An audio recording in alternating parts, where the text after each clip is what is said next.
मागच्या व्हिडिओमध्ये आपण 12 नागांची नावं ऐकलीत आणि 9 नागांचा श्लोक पण ऐकला। ह्यापैकी काही नागांची माहिती मी तुम्हाला सांगणार आहे। ज्या नागावर विष्णू विराजमान आहेत तो नाग म्हणजे अनंतनाग किंवा शेषनाग। शंकरजींच्या गळ्यात जो नाग आहे तो नाग वासुकी। श्रीकृष्णाने ज्या नागाचा पराजय करून त्याला यमुना नदीचा डोह सोडायला लावला होता तो नाग कालिया नाग, तक्षक नाग।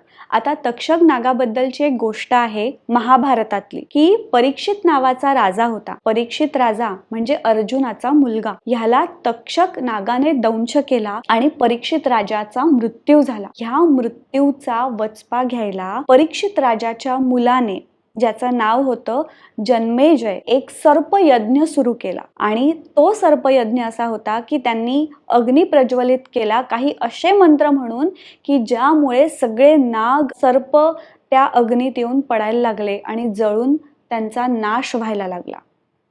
हा यज्ञ नंतर आस्तिक ऋषींनी मध्यस्थी करून थांबवण्याचा प्रयत्न केला होता आणि हा यज्ञ नंतर थांबलाही होता। उलुपी नावाची एक नागांची राजकन्या जिचं लग्न अर्जुनासोबत झालं होतं। मनसा नावाची एक नागदेवता आहे, तिला संरक्षणाकरता पूजला जातं। धृतराष्ट्र महाभारतातले धृतराष्ट्र नव्हे, बाकीचे जे नाग आहेत म्हणजेच शंखपाल आहे, कर्कोटक, पिंगला, पद्मजा, कंबल आहे, तर यांच्याबद्दलची तुम्हाला जर काही माहिती असेल तर कमेंट्स मध्ये मला नक्की सांगा।